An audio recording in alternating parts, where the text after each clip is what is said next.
If you've had a discussion with a Muslim, you've probably heard the Muslim ask, "Where did Jesus say, 'I am God, worship me', in those words?" Muslims were trained by Zakir Naik and Ahmed Deedat to ask this question. Zakir Naik and co. demand that the statement be unequivocal, meaning unambiguous, not open to interpretation, leaving no room for doubt.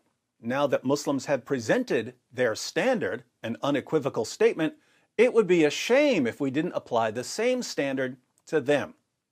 So let's demand consistency. Let's demand unequivocal statements. We'll start with an easy one. Muslims, where does Allah declare unequivocally in the Quran that the text of the gospel has been corrupted? If you can give us, I will record myself bowing down and reciting the Shahada.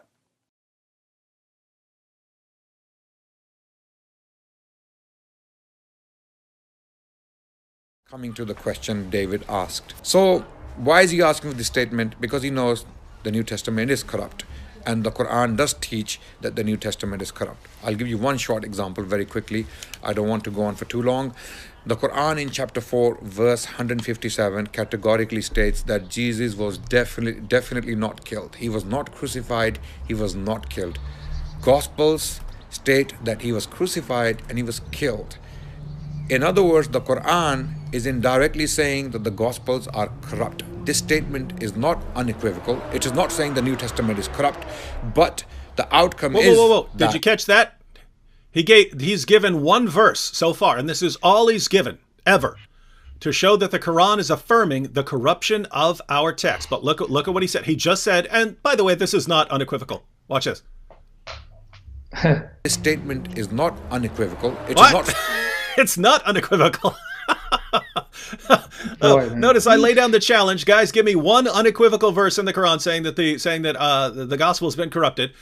Every Muslim, I mean, you're talking hundreds of Muslims have sent me this clip has sent me this video saying, "Aha, he refuted you and he showed you and answered you." And what does he say? David, you're right. Even this one, even the only one I'm quoting, doesn't show that isn't unequivocal. All right, but let's go ahead and read. In other words, the Quran is indirectly saying that the Gospels are corrupt. This statement is not unequivocal. It is not saying the New Testament is corrupt, but the outcome is that the New Testament is corrupt. And the Quran, in this particular verse, chapter 4, verse 157, clearly states that they follow nothing but conjecture. Those who differ among themselves, those who differ about the matter of crucifixion among themselves, who are those who differ among themselves is the question. The gospel authors, ladies and gentlemen, brothers and sisters out there, and I'm talking to Christians here, the gospel authors, none of them agree fully, none of them, not one of them fully agree as to the details of the matter of crucifixion.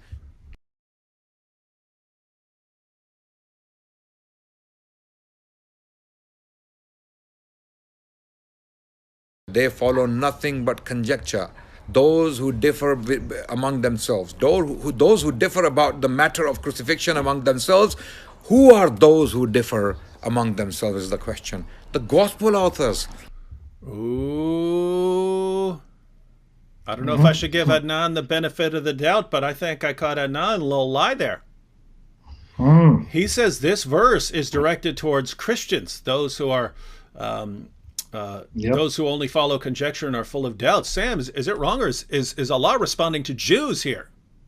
You just read the verses immediately preceding. It's talking about the Jews insulting Mary, the mother of Christ, and it says, and the verse begins, it's saying, and for they're boasting, we killed Jesus, the Messiah, the son of Mary, the apostle of Allah. Which Christian is going to say, hey, we killed the Messiah? These are Jews. For that matter, which Jew is going to say, we killed the Messiah? We killed the Messiah, ladies and gentlemen. 100%. Yeah.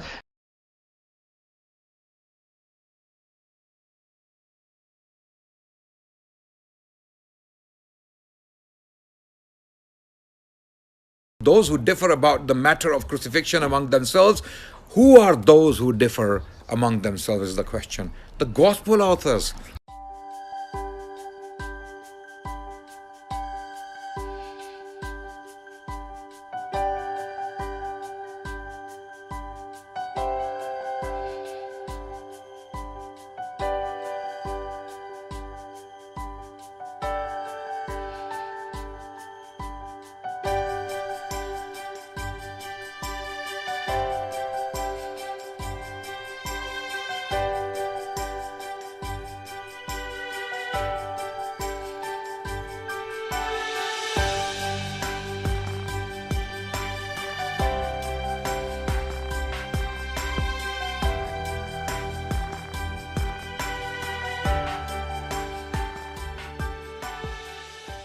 the gospel authors, none of them agree fully. None of them, not one of them fully agree as to the details of the matter of crucifixion.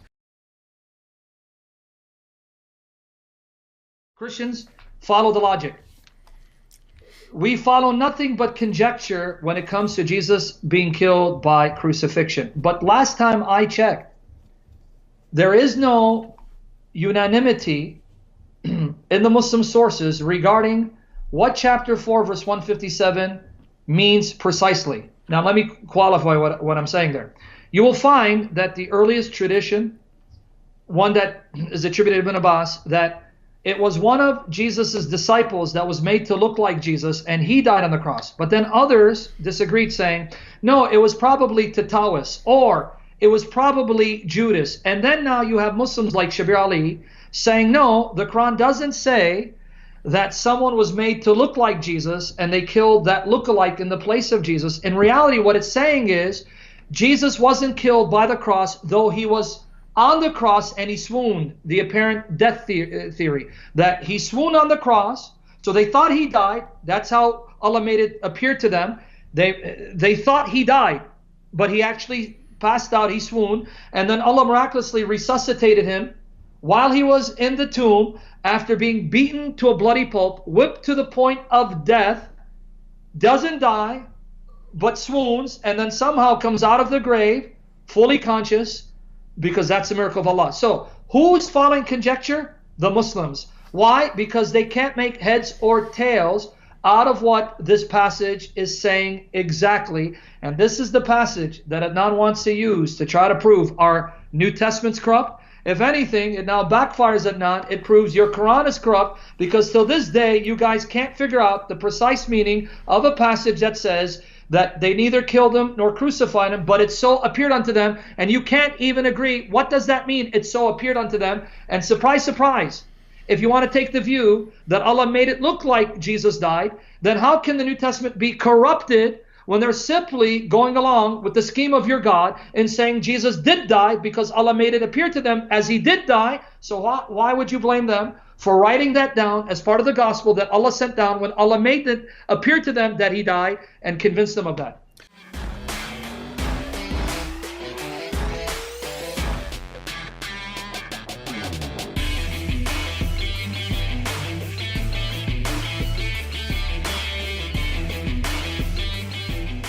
Once our Muslim friends realize why they can't answer my simple question, they're on their way out of Islam.